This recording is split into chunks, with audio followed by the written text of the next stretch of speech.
Hello guys! Our topic is about how to contact Meta support na mapupunta yung conversation ninyo sa Messenger. So, first thing is open nyo yung ads manager ninyo. So, ito, open ninyo and choose na rin yung ad account na merong problem. Then, punta kayo dito sa help. Yan. So, wag muna kayong pupunta sa chat kasi yung chat is makikita ninyo yung previous conversation ninyo with agent ni Meta. So, if ever nagagawa kayo ng another case, punta kayo sa help. Yan. Punta kayo sa help. Click nyo yan. So, makikita nyo yung previous chat convo ninyo dyan ni Meta. And punta kayo dito sa contact support. So, select nyo lang yung issue na concern ninyo. It's either you have been blocked from using a feature or disapproved ba yung ads ninyo or na-disabled ba yung ad account ninyo or you need help with a failed payment. So, mostly dito tayo na-fall.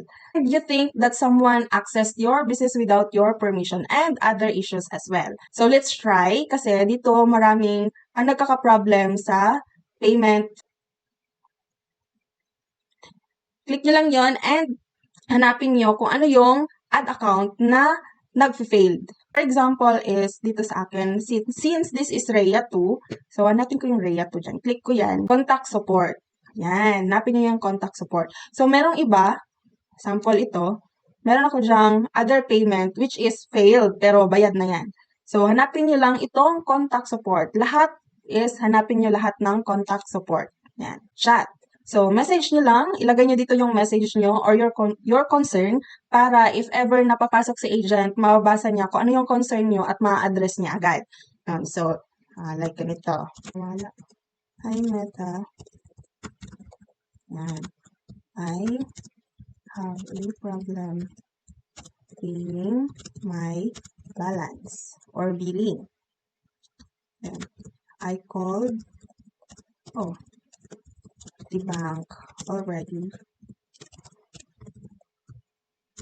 and said that there was no transaction coming from Meta. Can you help me do manual payment instead?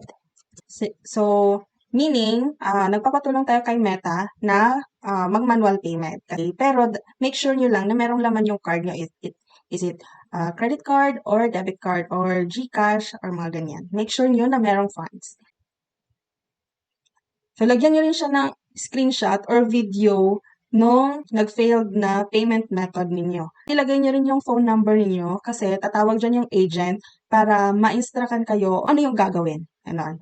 And your email address as well. Then, start chat lang. Mapupunta kayo yan sa ganito. Magko-conversation na kayo dyan ni agent and lahat ng mga problems niyo or concerns niyo with your payment or other concern na gusto niyo i-address kay Meta is ilagay niyo na lahat dyan para naman ma-answer lahat ni agent. Ganun lang kadali. So, yun lang. Please like and follow for more information about Facebook ads. Thank you!